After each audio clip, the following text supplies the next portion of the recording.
इस आंदोलन के लिए नींव लगाया था, तो हम कहना चाहते हैं कि उस जीत के पीछे अगर मजदूर वर्ग नहीं होता, वो जीत हम हासिल नहीं कर सकते। आप सभी उसमें उस संघर्ष में साथ दिए।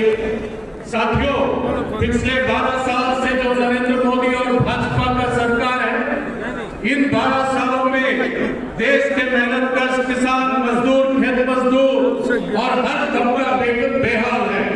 पिछले 12 सालों में सरकारी आंकड़े बताते हैं कम से कम 5 लाख हमारे किसान, खेत मजदूर और दिहाड़ी मजदूर इस संकट के चलते खुदकुशी करने में मजबूर हुए हैं। इसमें दिहाड़ी मजदूर का संख्या सबसे ज्यादा है। वो दिहाड़ी मजदूर किसान परिवार से, खेत मजदूर के परिवार से, बटाईदार के परिवार से पलायन करके शहरों में रोजगार की तलाश में आते हैं। और क्या होता है, नोएडा, गुड़गांव, सूरत और अन्य जगहों पर किस तरीके से दिहाड़ी मजदूरों पर किस बर्बरता के साथ वहां हमला होता है। पूंजीवाद का जो हमला है हम सभी जानते हैं। पर हाल ही में हम देखे हैं कैसे ये जो मजदूर, दिहाड़ी मजदूर इन जगहों पर वो कहे, स्पष्ट रूप से कहे कि गुलामी हम नहीं सहेंगे, हम गुलामी नहीं सहेंगे, हक के लिए लड़ेंगे। और वो हक के लिए लड़े, निडरता के साथ लड़े, उन साथियों को मैं सलाम करना चाहता हूं। साथियों, किसानों का भविष्य पर अंधकार छा रहा है। जिस तरीके से नीतियां लागू कर रहे, अमेरिका के साथ डोनाल्ड ट्रंप के सामने नरेंद्र मोदी सरेंडर करते हुए व्यापार समझौता हस्तक्षेप कर रहे, हस्ताक्षर कर रहे, ये हमारा किसान का भविष्य को खत्म करने वाला है। साथियों, वहाँ बड़े बड़े किसान हैं, कुछ लोगों के पास 3 लाख एकड़, 2 लाख एकड़ और कम से कम औसतन एक किसान के पास 470 एकड़ होता है। हमारे यहाँ 86% किसान जो है 5 एकड़ से कम वाले किसान हैं। वहाँ एक किसान को औसतन 22 लाख सब्सिडी मिलता है। हमारे किसान को डायरेक्ट और इनडायरेक्ट सब्सिडी मिला के मात्र 34,000 रुपया सब्सिडी मिलता है। उनके साथ हमारा तुलना होने वाला है।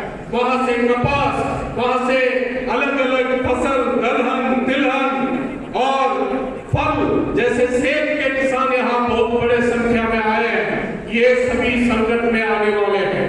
महाराष्ट्र, तेलंगाना और कर्नाटक के कपास के किसान खुदकुशी कर रहे हैं। अमेरिका से कपास कम दाम में आ रहा है, हमारे यहाँ पर लागत खर्च से भी कम दाम में आ रहा है। न्यूजीलैंड के साथ मुक्त व्यापार समझौता हो रहा है। एक रिपोर्ट के अनुसार 26 रुपया में 1 लीटर दूध यहाँ आएगी। तो हमारे किसान क्या करेंगे? किसान खेती छोड़ने में मजबूर हो रहे, खेत मजदूर हो रहे, दिहाड़ी मजदूर हो रहे, पलायन करने में मजबूर हो रहे। और इस दौर में इस केंद्र सरकार नरेगा को खत्म किया है, जो हमारा 100 दिन का रोजगार का हक को गारंटी करती थी, उस नरेगा को खत्म कर चुका है। और साथियों, इतना ही नहीं, 4 लेबर कोड ले आके मजदूर वर्ग का सभी हकों को खत्म किए। आज हम जब यहाँ बैठे हैं, जितना मजदूर वर्ग का संघर्ष है लेबर कोड के खिलाफ, वो जितना आपका संघर्ष है, उतना ही इस देश के किसान, खेत मजदूर और नौजवान का संघर्ष है। क्योंकि उसी तबका से मजदूर वर्ग पलायन करके लोग मजदूरी करने के लिए शहरों में आते हैं। साथियों, जिस तरीके से जमीन का अधिग्रहण हो रहा है, जंगल जमीन का लूट हो रहा है, लाखों एकड़, देश में 1000 से ज्यादा जगहों पर उसके खिलाफ या तो स्वतः से या एकजुट संघर्ष उसके खिलाफ हो रहा है। एक उदाहरण मैं देना चाहता हूँ। नेशनल हाईवे के लिए ज्यादातर राज्यों में 60 मीटर का चौड़ाई होता है। विजयवाड़ा जो आंध्र का राजधानी है, वहां पे आउटर रिंग रोड के लिए 250 मीटर का चौड़ाई पे वहां जबरन जमीन का अधिग्रहण हो रहा है। बड़े कॉर्पोरेट पूंजीपतियों के लिए ये सरकार भूमि सुधार कानून को खत्म कर रहा है, उसके खिलाफ संघर्ष कर रहे हैं। साथियों, ये संघर्ष जो है आज हम देख रहे हैं देश भर में कैसे स्कीम वर्कर्स है, आंगनवाड़ी आशा, हमारे भोजन माताएं, ये सभी सड़कों पर उतरे हैं। किसान खेत मजदूर सड़कों पर उतरे हैं, छात्र नौजवान सड़कों पर उतरे हैं और आज यहाँ संसद के सामने महिला बैठे हैं उनका आरक्षण के लिए। ये सभी जो संघर्ष है, इस सभी को एकजुट करते हुए इस सरकार के खिलाफ हम लोग एकजुटता के साथ आगे बढ़े, एक संगठन स्वतंत्र रूप से मजबूत हो और ज्वलंत मुद्दे, स्थानीय मुद्दों को उठा के संघर्ष तेज करे और आने वाले दिनों में एक वैकल्पिक नीतियों के लिए, मजदूर किसान के हित के नीतियों के लिए आगे बढ़ने का जरूरत है।